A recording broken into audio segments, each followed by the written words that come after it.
China has democracy? The answer is yes, guys. I know a lot of you probably are very shocked right now, especially if you're from the West. No, China is not a democracy. It's an authoritarian government that oppresses people. At least that's what our governments and media are telling me. Okay, I get where that idea comes from. But if China is really oppressing its people, then how do you explain this? According to the Edelman Trust Barometer in 2020, 82% of Chinese trust their government, ranked number 1 in the world, followed by India, Australia, Canada, and Germany. And you see, this research was done in 2020, after China went through lockdowns and hit hard by COVID-19 pandemic in the first half of 2020. The trust in government was still higher than any other countries in the world. And I'm sure that number got even higher after the economy and the well-being of people got even better in 2021. So if the government was oppressing its people, how could it have such a high percentage of support and trust from the people? If it was so oppressive, why would the government bother to lift 800 million people out of the poverty? Clearly, there are some misunderstandings about China's political system.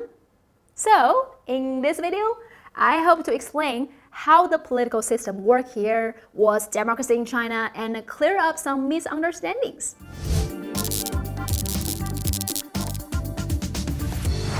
I think some of you probably already noticed that China recently issued a white paper explaining China's democracy, the whole process democracy. If you're interested, you can read it, or you can just subscribe to my channel, because I plan to make as many videos as possible to explain anything related to China, including China's political systems. So if you like it, click like, leave a comment, and subscribe to my channel. Okay, so first, what is democracy? What is democracy for? People from different countries may have different understandings and definitions, but I think the common ground we could reach is democracy means the government is of the people, by the people, and for the people, right?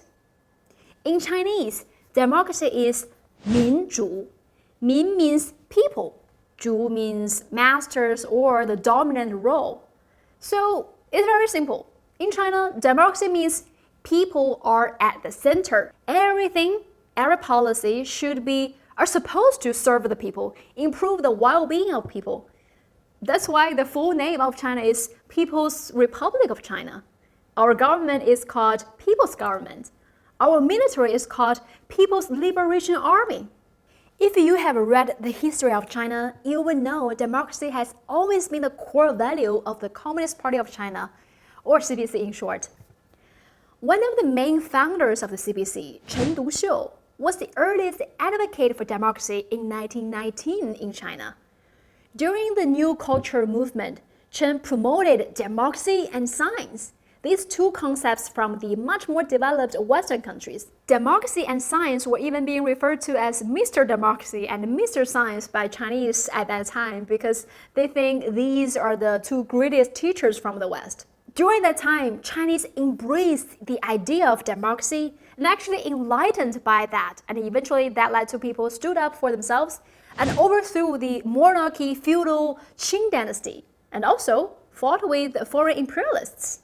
But China didn't just bluntly took the Western democracy, not considering the unique historical, cultural conditions, and just bluntly adopt someone else's political system won't work for any country. If you don't believe me, just take a look at what happened to former Soviet Union after it took democracy overnight. Collapse, right? Or Arabic countries after the Arab Spring. None of that worked well. China tried different systems in the history as well. Constitutional government, capitalism, multi-party system, all ended terribly. In the end, only socialism worked.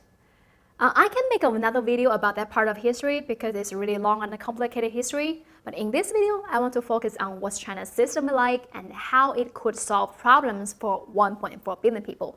If you do want to know that part of history, leave a comment in the comment section. Let me know. I will make a separate video.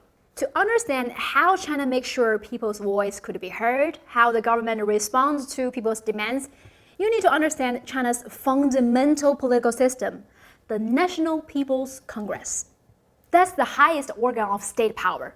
It has 4 main functions and powers: legislation, appointment and removal of officials, decision-making, and supervision. Each province, cities, and counties and villages also have their local people's congresses, and they are the local agencies of the state power. Every year, people's congresses are first held from the grassroots levels, upwards at township, county, city, and provincial levels, and then at the highest national level. And that's why every year around March, you will see deputies from all corners of China go to Beijing for the National People's Congress at the Great Hall of the People. The deputies to people's congresses are literally coming from all backgrounds, all regions, all ethnic groups, sectors, and social groups. I have a data for you here. At the end of 2020, 2.6 million people were serving as deputies to people's congresses at all levels nationwide. Among them, those at county and township levels accounted for 94.5% of the total. You see, these people, these 94% at the grassroots level, have the closest connections with the grassroots people. They know what grassroots people need. They know their problems.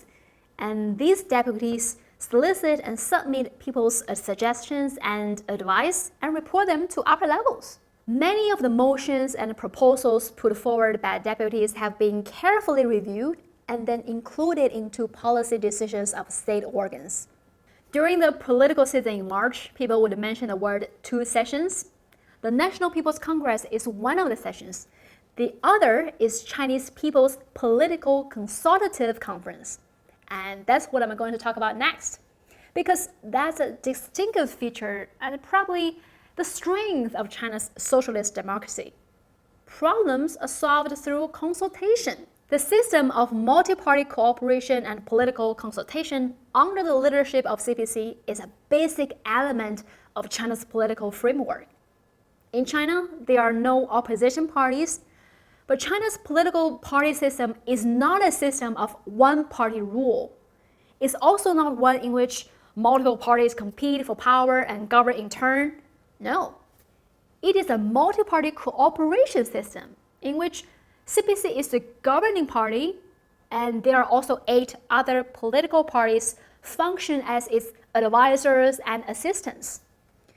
Through forums, talks, and written documents, and many other forms of consultation, the CPC consults with the other parties and prominent individuals without any affiliation to any political parties on major national and local policies and matters. The Chinese People's Political Consultative Conference serves as a key element of the multi-party mechanism. It is a key component of the state governance system, and I think it's a distinctive Chinese political institution. Through the institutions of this consultative conference, or the CPPCC, representatives from all political parties, people's organizations, ethnic groups, and social sectors engage in political consultations. You know what? There are some famous members you probably know. For example, Yang Ming, the former NBA player.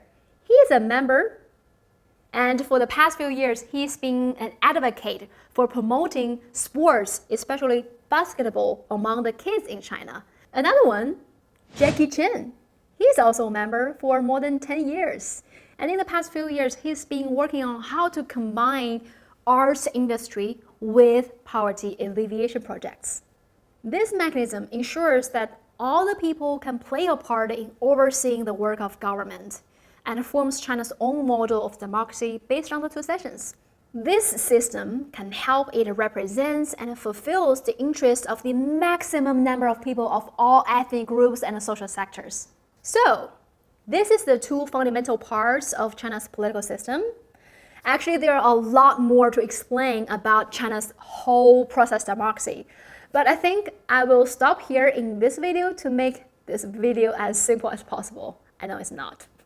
But if you like it, let me know by click like, leave a comment. If you like it, I will continue to make more videos explaining China's political systems. Thank you for watching.